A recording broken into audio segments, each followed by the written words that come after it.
Right, okay, so phase changes again. This is part 2 of that vid. So we were there, weren't we, last time? And we said that, yeah, that was where we were at.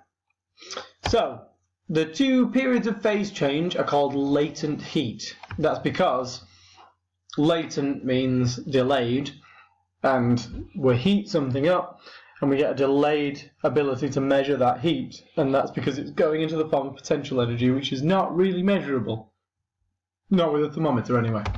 Okay, so the DE phase change is called the specific latent heat of vaporization, and the BC phase change is called the specific latent heat of fusion. And they're measured in joules per kilogram. And so for water, the specific latent heat of fusion is 334 kilojoules per kilogram. So if you have a kilogram of water and it's frozen, you need to put in 334 kilojoules to make it change state if it's all at 100 degrees C, 0 degrees C. For vaporization, it's 2,260 kilojoules per kilogram, which you'll notice significantly more, which is kind of obvious because we said that a solid and a liquid are nearly the same thing. But where a liquid and a gas are vastly different. The specific latent heat of vaporization, however, is very dependent on atmospheric pressure in a really surprising way, and that is that it goes the higher the pressure, the lower the SLH of vaporization is, which you would not think. But it's something to do with it having a larger temperature anyway to require to jump at that stage. But anyway, well, you don't really need to know, it's just interesting. If you're interested in looking it up, look it up.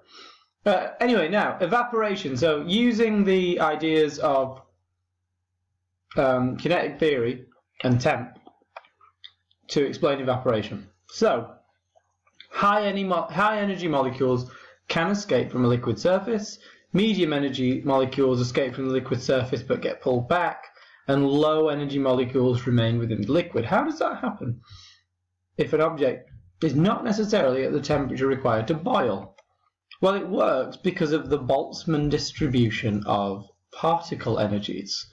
Now, each temperature of liquid or gas has within it particles distributed at totally different energies that peak around a value which is determined by their temperature. But you'll note that there is a proportion of them that have significantly larger values of energy than the average. And so it's possible for something to significantly be over a phase change limit, or the energy required to overcome a bound state, because just some of it is. And because some of it is, that means that an equal amount isn't, just to balance it out. Funny, interesting, isn't it? So obviously what you'll notice is that as temperature goes up, more the curve is more broadened out because the number of molecules obviously has to be more spread. And it doesn't go up quite as uniformly as you might think. It actually goes down on a nice, like, 1/over relationship. We'll be using that quite a few times, that relationship, and I'll bring it up later. But the rate of evaporation is increased by increasing the temperature of the liquid, the surface area of the liquid, and the airflow rate over the surface. Temperature, that's what we're going to be thinking about now. What is temperature? Right, okay, so temperature is awkward because it's hard to just say that's what temperature is. It's a secondary measurement system, right? So whenever we need to use to measure temperature, we have to use some other thing called a thermometric property, which is an observable change that responds to adding heat to a system.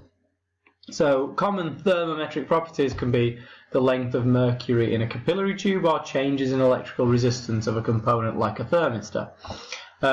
These systems provide arbitrary divisions of temperature based on secondary, observable, and then contextualized by the behavior of another substance. Right? Does that make sense? I think it does. So a secondary observable is something like the length of mercury in a capillary tube, and it's contextualized or calibrated around a particular known value, such as boiling points and melting points. For example, the Celsius scale is set at 0 at the ice point and 100 as the steam point. And there's little asterisks there, and that means it's standard temperature and pressure. Hot and cold, interestingly, are just statements of relative temperature. Hotter and colder is more relevant. Heat, and by that we mean the flow of thermal energy from flows from hot to cold.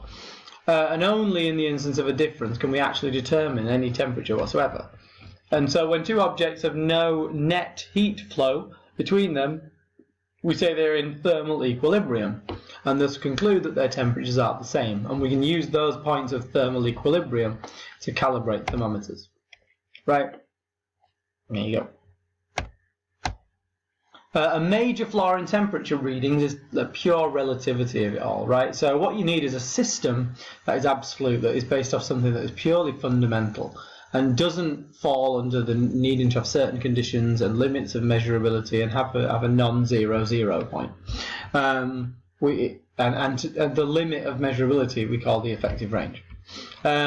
So Jacques Charles' experiment of volume against temperature comes in here, and that was Charles's law. And Charles observed that volume is directly proportional to temperature, with each substance having a different constant of proportionality, V equals kT. Now that is a paraphrasing of that law, and you'll be learning that later.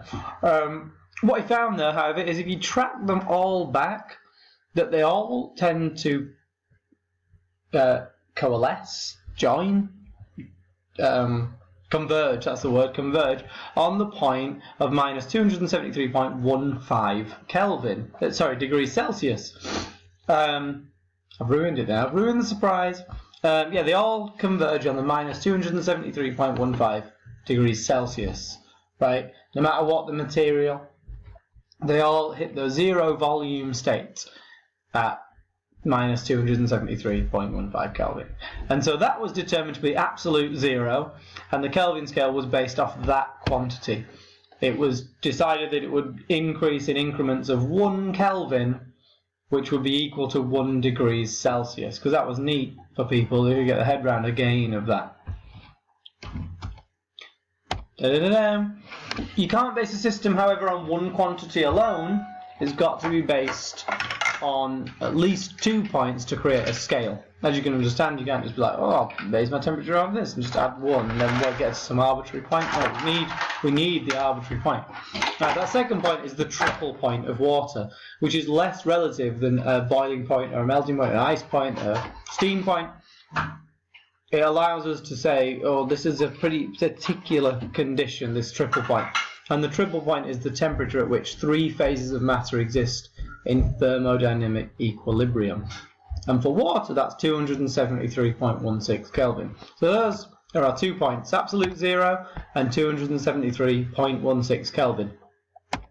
Weird. Anyway, there you go. That is thermal. Video 1 and 2.